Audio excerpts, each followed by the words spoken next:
The Orneks and the Gogos by Charles E. Fritch, originally published in Cosmos Science Fiction and Fantasy, September 1953. Narrated by Tom Trussel. The rocket engines muttered an exclamation of relief as Captain Hawkins flipped the switch that gave them rest, and the spaceship glided on wings of steel across the shimmering Martian landscape. The three men were staring, fascinated, at the vast expanse of red sand splotched with yellowish-green ferns that slipped past beneath them. "What do you suppose they'll look like?" Stallman said. "The Martians, I mean." Captain Hawkins shrugged. "Plenty of time to find out when we land." His hands were busy pulling and pushing controls. "May not be any. Those ferns down there might very well be the only form of life." "It'd be a pretty ferny planet in that case," Bryant said. Captain Hawkins groaned loudly. 20 million people on Earth I could have taken on this trip, and I had to choose you." "I didn't know you cared, Cap," Bryant grinned. To Stallman he said, "Martians there will be, if only because Cap here has no romance in his soul. They'll be about 8 feet tall, have spindly bodies, and heads like ostrich eggs. All the science fiction magazines say so." "I don't care what they look like," Stallman said, "as long as there are some." "Will you two youngsters stop your infernal gabbing?" Captain Hawkins said. "I want to concentrate on this." "Shh!" Bryant shh. "The great man is at work." He leaned over the captain's shoulder and peered into the view screen. "How about that spot right there?" he said, pointing. "It's as good as any." I know," Captain Hawkins muttered gruffly. "Don't be a backseat driver. I've got eyes." "Hang on to your hats, boys," Stallman advised. "Here we go." Bryant cried enthusiastically, "Timber!" The ground came rushing up to fill the view screen, and they touched Mars. Bounced, touched, bounced, and finally settled in a cloud of dust. "Well," Captain Hawkins said proudly. "Pretty sloppy," Bryant said, contemplating his fingernails. "A person'd think you'd never landed on Mars before." Captain Hawkins glared at him. We'd better check to see if anything got damaged," Stallman suggested hastily. Captain Hawkins said. For the next several minutes they rummaged around, and everything appeared to be intact. Suddenly, from the porthole, Bryant let out a gasp that sounded explosive in the narrow confines of the spaceship's control room. "Pigs!" he said. His voice was high-pitched and incredulous, and on his face was a look of intense bewilderment. "What?" Captain Hawkins and Stallman joined him, crowding to see through the small opening. "Pigs," Bryant repeated weakly, not certain that he believed it himself. He pointed a limp finger towards the quartz window. "You're kidding." "Don't be silly. I know a pig when I see one. Pigs is pigs. Look for yourself." Captain Hawkins looked for himself. He frowned. "Let me have the glasses." Stallman took a pair of field glasses from a drawer and reluctantly handed them over. "I don't know what I expected to see first on Mars," Bryant complained, "but it certainly wasn't pigs." "Maybe other forms of life are similar," Stallman suggested eagerly. "Maybe life on the planet was parallel to ours. Maybe even the natives." "Pigs, hell," Captain Hawkins said, lowering the field glasses. "They're walking upright on their hind feet. Those are Martians." "Let me look," Stallman begged, but Bryant grabbed the glasses and held them to his eyes. After a while, Bryant said sadly, I was afraid of this. After all those grandiose stories of the great civilizations on Mars, this has to happen." He moaned and gazed through the window. "They still look like pigs, though, except the one on the left's wearing glasses." "A near-sighted pig," observed Stallman with interest. "Let me look." "And the other," said Captain Hawkins triumphantly. "Notice anything different?" "For gosh sakes!" The hand holding the field glasses drooped, and Stallman seized his opportunity to confiscate them. He completed the statement. "It's carrying an umbrella." He looked up, a little startled by his own statement. "A pig with an umbrella? That's crazy." "A Martian with an umbrella," Captain Hawkins corrected impatiently. "So they look like pigs. So what?" "So what?" Bryant grimaced, for his romantic nature was highly disturbed by the discovery. He had hoped for beings superhuman in both physique and intellect, something on the order of Greek gods, and disappointment showed in every corner of his face. "Ants, hippopotami, anything," he lamented. "But why pigs?" "Why not?" Captain Hawkins wanted to know. "When we started on this little jaunt to Mars, we realized that if Mars was inhabited at all, it might be with people who wouldn't win any beauty contests on Earth, people who might, in fact, resemble an Earth animal of some kind." "Like pigs, for instance?" Stallman sighed. "Like pigs, for instance," Captain Hawkins agreed. Martians or not, Bryant told himself, the two individuals coming across the red sand did look as much like pigs as anything, including pigs, could. Put them on Earth, minus the glasses and umbrella, and they'd wind up on a blue plate special faster than either could say, "Don't stick that fork in me, I'm a Martian." The thought failed, however, to still the romantic rumblings in Bryant's soul, for he was still hoping the captain was wrong, hoping that perhaps the pig creatures were merely a form aside from the more human inhabitants, perhaps in themselves intelligent, but definitely a minor form of life.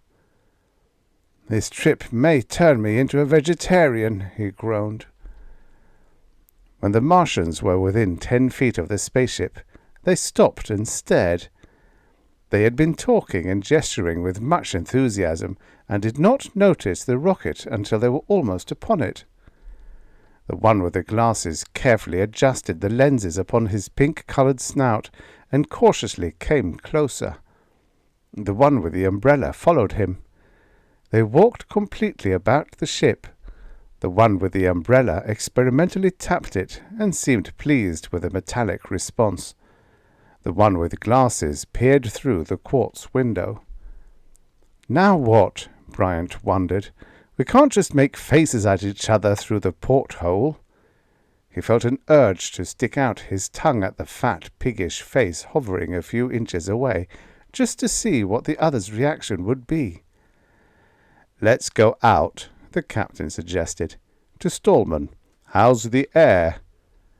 Stallman consulted gauges. "Thin and cold, but breathable, if we take it easy." "One of us better stay in here. Stallman?" "Yeah," the man grumbled assent. "Bryant and I'll go out. If one of us hasn't reported back in 4 hours, take off. Got that?" Stallman showed his disappointment in a grimace, but he said, "Right." "Expecting trouble, Cap?" Bryant asked. Captain Hawkins shook his head. "Just preparing for it."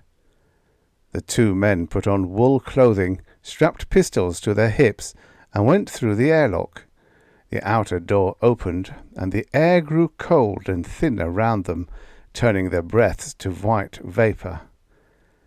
Bryant blinked, his eyes moist and smarting from the sudden chill and the sight of an endless expanse of red sand, punctuated at intervals with a sickly green vegetation. there was an alien taint to the air which Bryant decided with a naive instinct was not chemical. He shivered. What happened to our friends? He wondered. Captain Hawkins pointed. There they go. Must have lost interest. He yelled, and his voice made white streaks in the cold air. He yelled, Hey! Hey there! The two Martians were continuing their walk, apparently unconcerned over the discovery of an alien spaceship. They had been gesturing determinedly, but at the sound of the Earthman's voice they turned, startled, their mouths hanging open. Hey there! Captain Hawkins shouted again, and waved his arms. The Martians paused, shrugged their round pink shoulders, and waddled back to the spaceship on thick pink haunches that ended in hoofs. Bryant watched them with ill-concealed displeasure, wondering if they oinked. Captain Hawkins smiled and extended his hand. We're Earthmen, he said proudly. We just landed. The Martians looked like a vaudeville team with stage fright. The one with the umbrella fidgeted, while the other adjusted his glasses and stared vacuously at the hand. Nice day for a walk, the eyeglassed one observed in a high-pitched, piggish voice. And they speak English yet, Bryant moaned. Oh, no! Captain Hawkins's jaw sagged. The one with the glasses turned to the one with the umbrella. I wonder... The other shrugged. We've been alone out here a long time, away from the city. Do you suppose? The other nodded to concede the unvoiced possibility. Captain Hawkins, recovering from his astonishment, tapped the eyeglassed Martian on a pink shoulder and gazed determinedly into the thick lenses perched on its snout. You don't seem to understand, he said with a strained patience. We're Earthmen. From Earth, the third planet. He pointed into the sky, and the two Martians gazed upward, and seeing nothing unusual, shrugged nervously. Bryant stepped forward, a determined look on his face. I haven't played charades in years, he said, but here goes. He squatted and drew pictures in the sand with his finger, and at various times he pointed to himself and Captain Hawkins, and to the Martians and to the rocket ship, punctuating his gestures with attempts at pidgin English.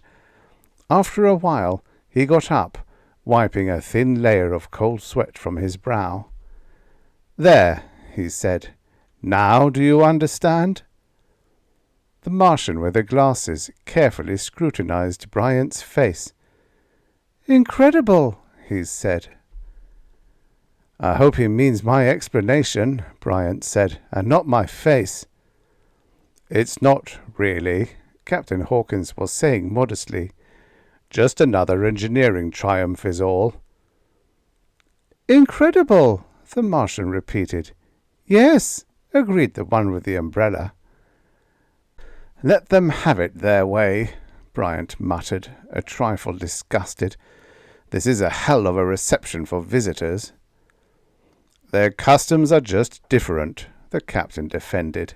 His nose was quivering oddly from the cold, and Bryant turned away to keep from laughing. Yeah, well, I still say pigs is pigs, even if they're Martians. Gogos? Asked the Martian with the umbrella. Visitors from another planet? That's what I was thinking, answered the other. I've heard... The Martians began whispering excitedly together, pausing now and then to look over their shoulders at the two Earthmen. An occasional incredible drifted from the huddle. The Martian with the eyeglasses had turned and was bowing. Gentlemen, welcome to Mars, he said. Well, Bryant said, grinning happily, this is more like it.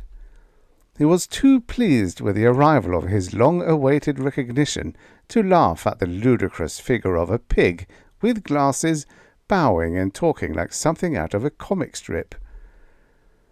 What a way to talk, the Martian with the umbrella said, sulking. The eyeglassed Martian poked him to be quiet. "My name is Overwood." He jerked a hoof over his shoulder. "This other is Bender. We're farmers." Captain Hawkins introduced himself and Bryant. "What I can't understand," he said, "is how can you speak our language?" "Strange," Overwood said. "I was about to ask you how you could speak ours. Incredible, isn't it?" "Yeah," Bryant said wryly. "Incredible." "A fine way for an Ornek to talk to a Gogo," Bender sulked, giving his head a disturbed toss and jabbing at the sand with his umbrella. "What are these Orneks and Gogos?" Captain Hawkins asked. "We are Orneks," Overwood announced proudly. "And the Gogos? Well, there's something else again." "Foreigners?" suggested Captain Hawkins. "Something like that." He leaned forward confidentially. "Don't pay any attention to Bender. He's mad, because I proved conclusively to him today that exactly 4,851 schmoogelbrubs can dance on the head of a pin." "What in the devil are—" Bryant began. "Oh, never mind." He kicked the sand absent-mindedly. "What I want to know is, are we going to stand here all day talking about schmoogel whatchamacallits? I'm getting hungry." "Forgive me," Overwood apologized. "We'd love to have you for dinner, wouldn't we, Bender?" "Well?" "Our house is just over the dune there," Overwood continued hastily. "It's not much, way out here in the country, away from city conveniences, but at least we can talk more comfortably there." "Okay," Captain Hawkins said. "Lead on." The Martians did, and the Earthmen trailed behind. Bryant's nose, cold at first, began to twitch, but he made an effort to control it.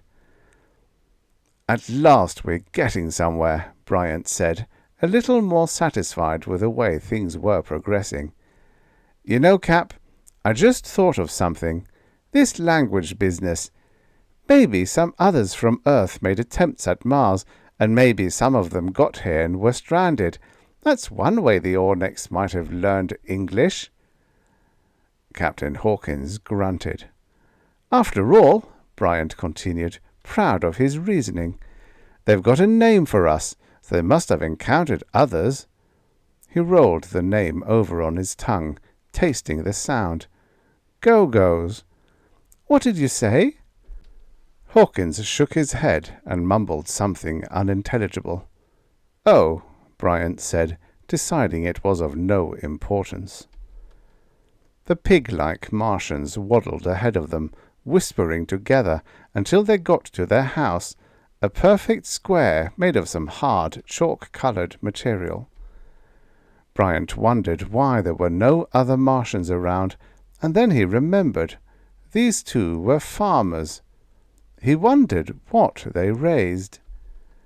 They paused at the doorway, and Bryant strained his eyes to see across the red sand. He pointed curiously. "What's that?" They looked. Several hundred yards away was a corral or pen in which several light-coloured animals moved about. Neither of the Earthmen could tell what Earth species they resembled, for the animals were too far away. Overwood looked nervously at them and answered, "Those are only, our livestock. Let's go in." "Wait a minute," Bryant said. Loose facts in his mind tried desperately to combine something Bender had said before. "I'd like to go over and have a look at them," he said finally. He shook his head. Suddenly it felt cobwebby. Overwood and Bender exchanged knowing glances. Their pig-like faces were almost expressionless, but Bryant could have sworn they were grinning at him. He didn't like it. "Coming, Cap." Captain Hawkins grunted helplessly, his gaze disturbed. Okay," Bryant said. "Hold down the fort. I'll be right back anyway." He turned and walked away, the red sand feeling soft and crunchy and comfortable beneath his feet. He felt a sudden desire to kick off his boots and romp through the sand on all fours.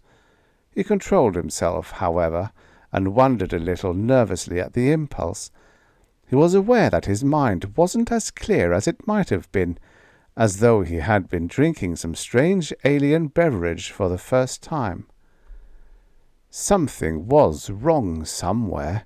He knew that, and he had the strangely unpleasant sensation of not giving a particular damn whether it was or not. It was an indifference that surprised him, for usually he took sides, feeling either one way or the other about a thing. He was a little ashamed, too, of this lazy animal contentment that crept over him, and of its alien numbing philosophy that all was right in a world in which all was obviously not right. Helplessly he kicked at the sand, sending a red spray into the air before him. His nose twitched. Bryant wasn't surprised. He knew, somehow, before he ever got to the pen, that the animals would be human beings, or reasonable facsimiles thereof, and he was not disappointed, although a remote part of him wished that he had been. There were about 10 of them, male and female, stark naked, running about the enclosure on all fours, muttering and grunting, and for some idiotic reason it seemed the most natural thing in the world to Bryant that it should have been this way. "Hello," he said aloud. No, that wasn't what he said. He tried to, but it was something else. What? He didn't know. The problem tortured his peace-seeking mind, and he fought to resolve it. Something was wrong, dreadfully wrong. Something was happening to him that shouldn't. No, that was not it. That was not it at all. There was nothing wrong. Nothing at all. This was it. The status quo. The status go-go. Things were as they should be. Yes, that was it. There was really no problem at all. Bryant's nose quivered at the smell of his kin. Gogos, he thought. These were the Gogos. They looked up suspiciously as he approached. There was a blonde female, very well formed, who looked at him with animal interest, but the others regarded him with a mixture of uncertainty and apprehension. A large, shaggy male with coal-black eyes roughly shoved the female aside and placed himself before her. Bryant resented the intrusion, and he sat on his haunches and regarded the Gogo with unconcealed hostility. There was something he had to do, though. Now, what was it? It had something to do with that house back there. He turned away, grunting over his shoulder to let the others know he would return, and headed back toward the house, trotting on all fours. To his left was the glinting top of a spaceship just visible beyond a red dune. In one thought he wondered what it was, and in the next he decided it could be of no consequence. Stallman, he thought as he saw it. He frowned. Now what did that mean?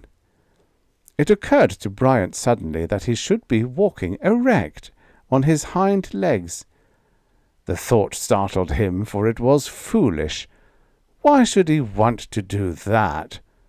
On impulse he tried it, and found the position uncomfortable to bear and impossible to maintain.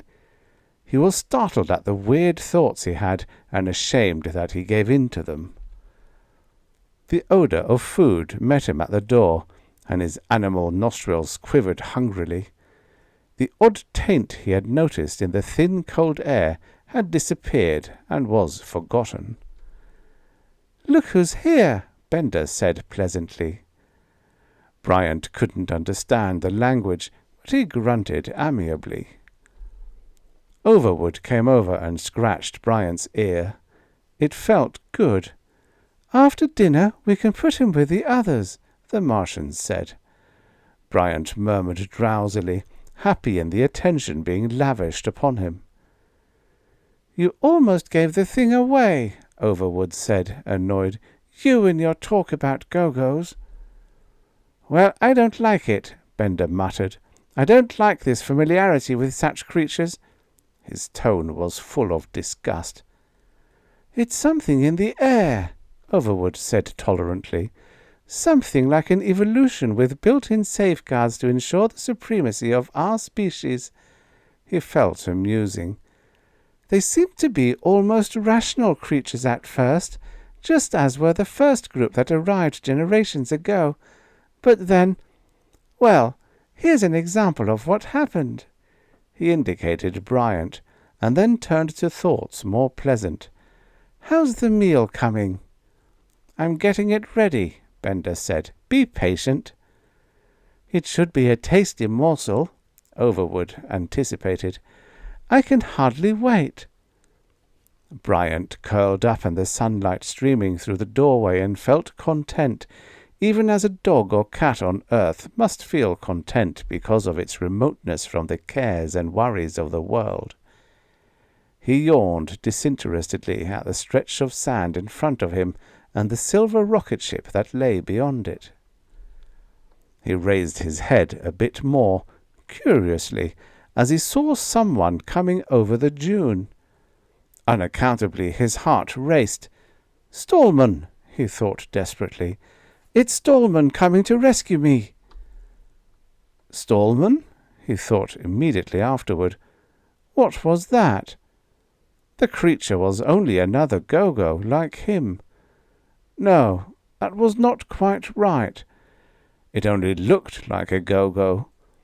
It was standing on its hind feet, of all things, and had a long flexible nose that curved under one foreleg to a metal tank strapped to its back. Under the other foreleg it carried 2 extra noses attached to tanks. At the sight of this strange creature, Bryant felt both glad and afraid, and the opposing emotions fought within him. He cried out excitedly, and the 2 Martians came swiftly to the door. "Another one," Overwood said, sighing. He was more annoyed than frightened or angry. "I thought there were only 2. "We can take care of him," Bender said confidently. "It's just the inconvenience," Overwood complained. "Give him a light blast. We don't want him killed." Bender nodded and took his umbrella from a corner and pointed it at the approaching Stallman. This was not right, Bryant told himself. Not right at all. He leaped up suddenly and threw himself against the Martian. The sand in front of Stallman exploded. The Earthman fell to the ground, rolled over, and then leaped up, gun in hand, and started running toward the house. Bender steadied himself for another shot. "Take care of that animal," he said quietly. Bryant lay on the floor and watched Stallman racing across the sand, still carrying the 2 tanks under one arm. The Earthman waved the gun and fired it once. The bullet bounced harmlessly from the outside wall. As the man came closer, Bryant felt afraid, and he wondered why he had deliberately spoiled the aim of the fat pink one who was defending him. Perhaps he felt a kinship with a stranger who resembled him. He didn't know. He didn't know either which side to be on, and as he was trying to decide, there was a blast, and Stallman staggered a few steps and pitched headlong into the sand a few yards from the door.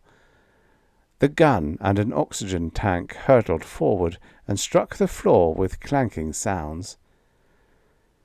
"I'd better start the main course going," Bender said, turning to the kitchen. "It's a nice day for a picnic," Overwood observed. "We really should have made some sandwiches." Curious, Bryant crept cautiously forward to see what the metal objects were which had been thrown into the room by the force of Stallman's fall. He sniffed at the gun, ran his tongue across it, and decided it was inedible, or at least bad tasting. The tank was a few feet away, trailing a pleated length of hose. Bryant regarded it with curiosity and smelled about it. The tank itself was smellless, but a strange odour was seeping from the end of the hose. Bryant sniffed it, shook his head, sniffed it some more, and then sneezed violently. Now what the devil, Bryant wondered suddenly, was it doing down on all fours? He looked up into the amused pig face of Overwood, and unpleasant memories came. He leaped up and hit the Martian in the stomach. The skin felt soft and flabby, and his fist became buried in rolls of fat. The Martian grunted like a pig and collapsed. "What's that?" Bender wanted to know. He came into the room, looked frightened for a moment, and then fell to the floor. His head had made a sharp cracking noise against the umbrella weapon in Bryant's hands. An hour later, the rocket ship was murmuring high above the atmosphere of Mars as Bryant, Stallman, and Captain Hawkins compared notes. "And so," Bryant was finishing, "after I got a whiff of that clear oxygen, things cleared up. Just in time, too." "I made a few tests after you two left the ship," Stallman said. "Nothing much else to do. I tried the atmosphere on a couple of white rats from the lab, and they acted sort of peculiar. That's why I brought out the oxygen." "What about those Gogos?" Captain Hawkins wanted to know. "You say they're human?" "Well, nearest I can figure, they must be descendants of space travelers who made it to Mars years ago and never got back because of this evolution safeguard. That's probably how the Orneks learned the language. After I dragged you two invalids into the ship, I went back and rounded up 4 of the more friendly Gogos. They're down in the hold. I had to throw out some stuff to make room, but nothing essential. We'll make it okay." Bryant grinned. "She's one of them. They're probably 2nd or 3rd generation at least, so we'll have to re-educate them with more than a sniff of oxygen." "Maybe on successive trips we can get more," Captain Hawkins suggested. "What I can't figure out, though," he continued bewilderedly, "is what happened to me. When I went into that house, I just got woozier and woozier, and then, pfft, nothing, until I woke up in the ship here." "Yeah? What did happen to him?" Stallman asked. Bryant hesitated. He recalled how he had discovered Captain Hawkins, unconscious and naked, crowded into a large pan being readied for the oven. He'd had a look of sublime contentment on his face and an apple in his mouth. "Nothing," Bryant said finally. "Nothing at all. In fact, he had an easier time than either of us. After all, there was no sense in all of them becoming vegetarians."